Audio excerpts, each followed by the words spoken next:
Je n'ai pas aimé le film et pourtant c'est un film correct. Et on va voir ensemble pourquoi.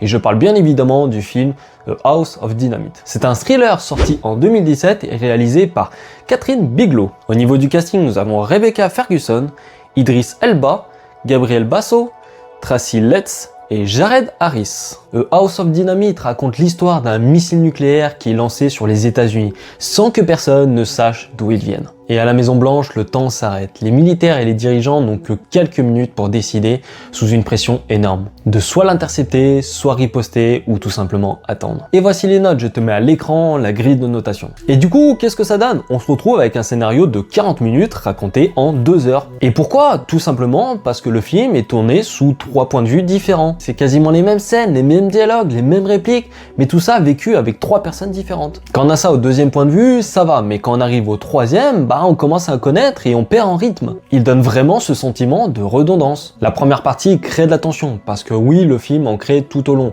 Mais cette tension, elle s'estompe au fil des points de vue. En plus de ça, chaque point de vue se finit sur le moment clé. Et on s'attend à la fin à avoir une réponse, à avoir une vraie décision.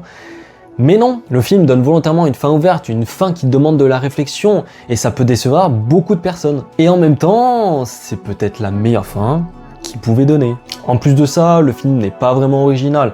Il apporte malgré tout un peu de nouveauté avec les 3 points de vue. En plus de ça, le film avait tout pour lui. Le casting, les dialogues, le jeu d'acteur était vraiment très bon. Et puis le film fait passer des messages tout en s'appuyant sur l'actualité. Pour ce qui est visuel, c'est crédible, c'est immersif.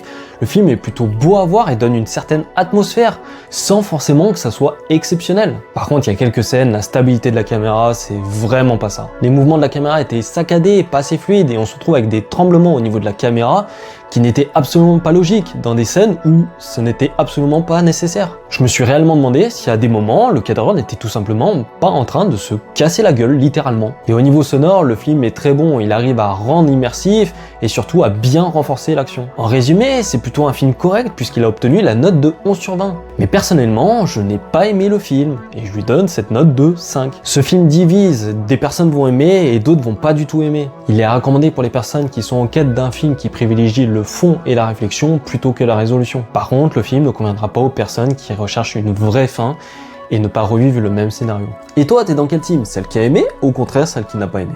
Dis-le moi en commentaire.